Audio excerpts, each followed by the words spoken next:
5 years ago, my parents called me ungrateful, selfish, and mentally unstable. Today, they're bagging groceries and living in subsidized housing they once scoffed at. It's a far cry from the dream home they promised would be mine. My mother, who once said she was too good for minimum wage, now folds coupons. Karma doesn't forget. Every forged signature. They're finally paying for it. At 12, I was tracking utility bills while Marcus got birthday parties and new sneakers. Every Friday, I handed my paycheck from the diner to Mom. "You're the responsible one," she'd say, smiling like it was love. Dad never asked where the money went. Marcus always had gas in his car. I had bus tokens and guilt. They didn't just raise me, they groomed me to provide. College never happened for me. They said paperwork got lost when I asked about financial aid. But when Marcus applied, they signed everything and hosted a backyard send-off. I watched from my bedroom window, heart aching. I was working double shifts at a gas station, saving what little I could. They told everyone I didn't want to go. Truth was, I was never allowed to. When I told them I needed to stop sending money to save for my wedding, my mom called my boss. She accused me of stealing office supplies. HR pulled me in for questioning. I showed them bank transfers, years of support to my family.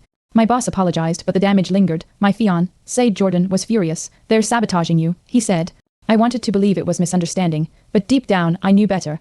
At our engagement dinner, Mom stood and announced I was cutting them off. Gasps circled the table. I hadn't said anything like that. Marcus nodded solemnly like he'd been betrayed. My friends shifted uncomfortably. Jordan squeezed my hand under the table. I stood, trembling. "I never said that." My mother's eyes welled up with crocodile tears. She muttered, "She's abandoning us." I couldn't breathe. My truth was being rewritten right in front of me. They started spreading rumors at my workplace, claims that I forged documents, exploited clients, even had mental breakdowns. HR launched an investigation. I cried in the bathroom between meetings, clutching my phone like a lifeline.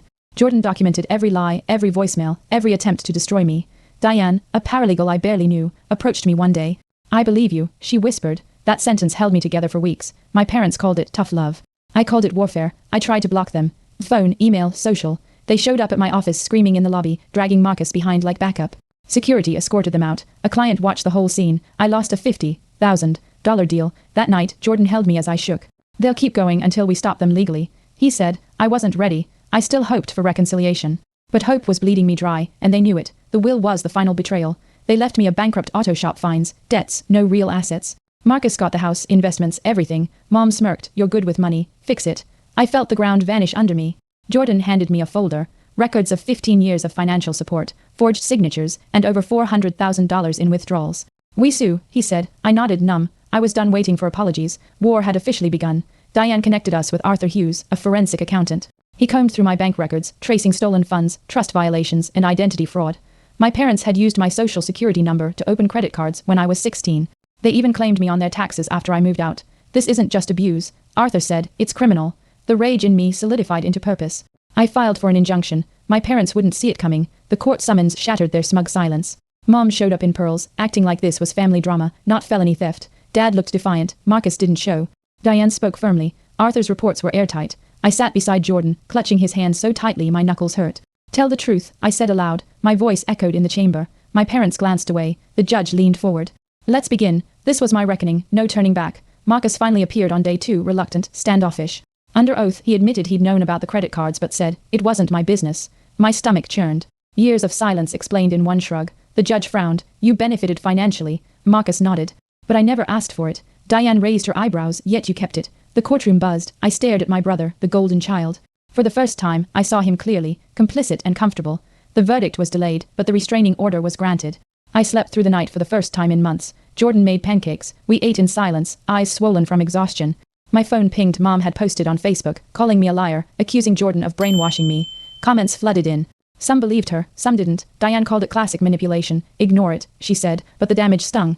Public shame was their favorite weapon. They countersued for emotional distress, claimed I stole from them, that I fabricated evidence. Arthur presented timestamps, logs, forensic trails. The judge was unmoved. "This feels retaliatory," he said. Jordan gripped my shoulder in court. "We've got this." The stress wrecked my appetite. My hands trembled constantly, but I showed up every hearing, every deposition.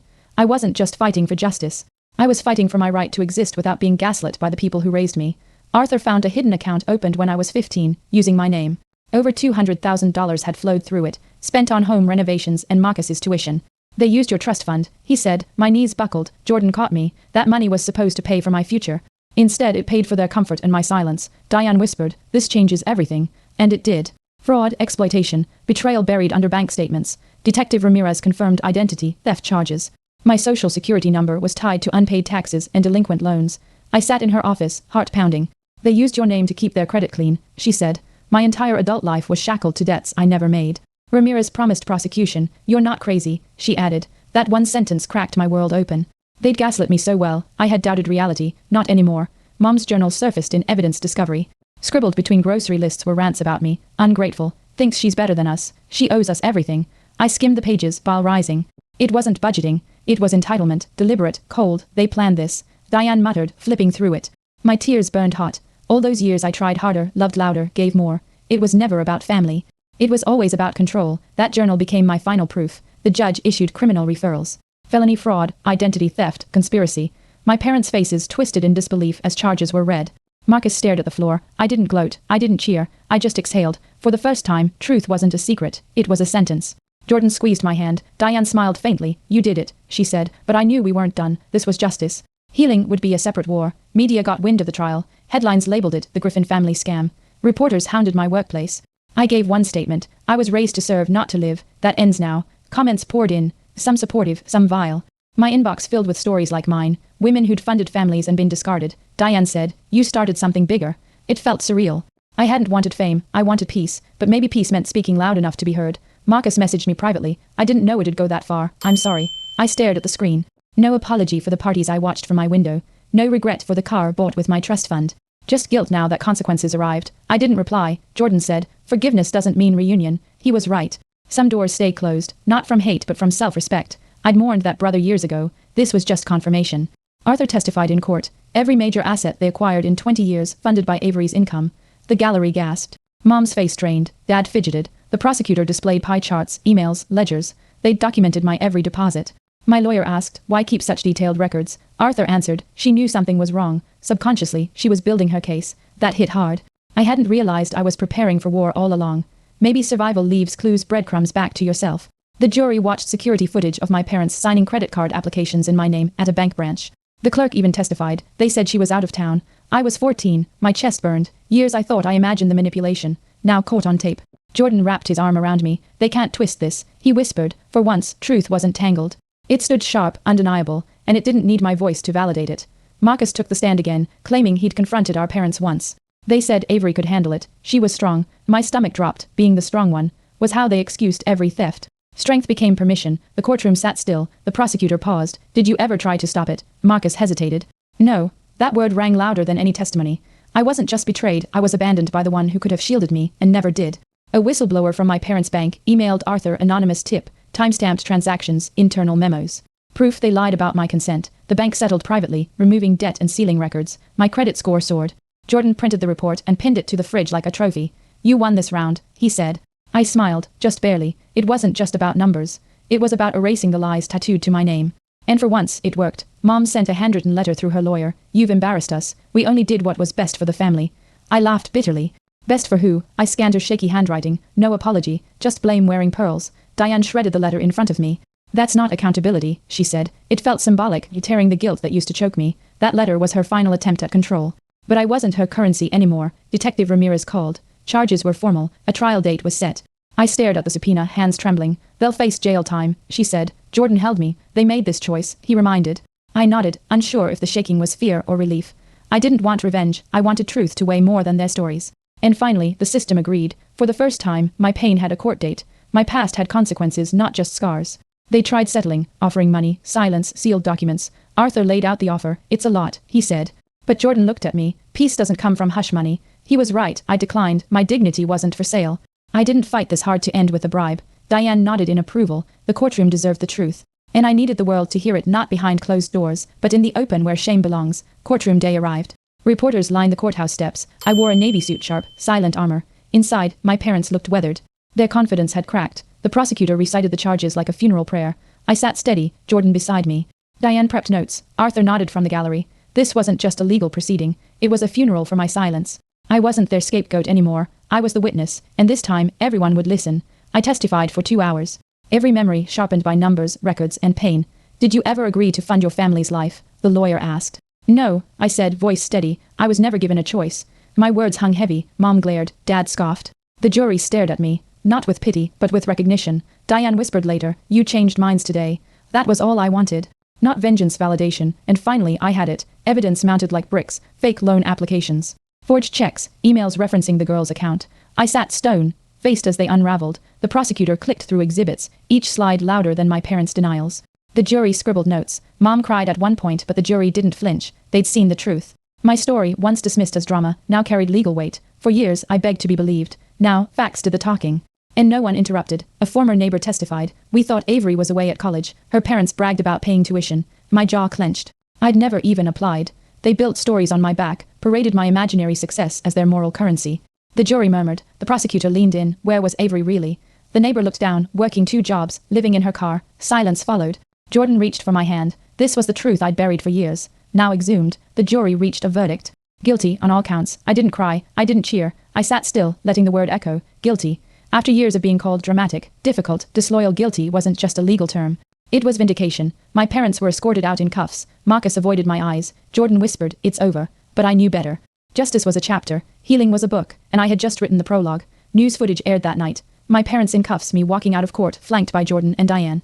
The internet exploded. Survivors of financial abuse tagged me in posts. She said what we couldn't. My inbox filled with messages. I wasn't alone. I never was. I just didn't know we existed in silence together. That night, I slept peacefully, for the first time without guilt. Justice had come. My voice had carried. The silence had shattered. I framed the verdict notice and hung it in my office. Not out of spite, but as proof I wasn't imagining things. Abuse leaves marks. Some are visible. Some are bank statements and stolen dreams. That frame reminded me. I fought back. Jordan kissed my forehead. You did the impossible. Diane called to celebrate. Arthur emailed a new client referral. My story wasn't just mine anymore. It had become a lighthouse for others still drowning. Even after the trial ended, healing wasn't instant. I flinched at unknown numbers. I scanned emails for hidden threats. But each day without their manipulation felt like sunlight on skin. I attended therapy. I opened a savings account. My name only. Jordan and I talked about kids. They'll know love, not obligation. I promised. That vow anchored me. I wasn't just rebuilding. I was choosing what stays and what doesn't. Boundaries became sacred. Peace became possible. And I protected both fiercely. I revisited the house I grew up in. Just once. It sat empty, bank-owned, foreclosure signs flapping. I stood at the curb, not as a daughter but as a witness. Jordan waited in the car. I whispered, "You don't get to haunt me anymore." Then I turned away. No pictures, no souvenirs, just closure. The ghost of loyalty no longer ruled me. I left my past on that cracked sidewalk, took Jordan's hand and walked toward everything I chose. My therapist once asked, "What does freedom look like to you?" I paused, then said, "Silence without fear. No slammed doors. No manipulative voicemails, just calm." I started journaling again. My handwriting steadied. Jordan surprised me with a new notebook, leather, bound, gold, trimmed. "For your real legacy," he said. I smiled. I wasn't just surviving anymore. I was documenting growth, peace, and every boundary I reclaimed. Each page a small revolution. Each word proof. I was free, finally. I co-founded a financial advocacy nonprofit with Arthur and Diane. We called it Second Ledger. Our first client was a 19-year-old whose parents used her identity to buy a boat. She cried when we cleared her name. I held her hand and said, "You're not crazy. You're not alone." That moment sealed everything. My pain became someone else's rescue. Jordan framed our first donation receipt. It hangs beside the verdict. Justice wasn't just mine. It had to be shared. We moved to a house with a garden. I planted lavender. Jordan grew tomatoes. On weekends, we hosted dinners, no tension, no guilt, just laughter and stories. One evening, I read my journal entry aloud. Today, I didn't flinch. Everyone clapped. Healing doesn't arrive loudly. It unfolds in quiet joy. My past no longer dictated my value. I earned every breath of peace. And as our daughter toddled through the grass, giggling, I knew she'd grow up knowing love, not debt. Marcus sent another email. "Let's talk." I deleted it. My peace wasn't a negotiation. Some ties belong cut.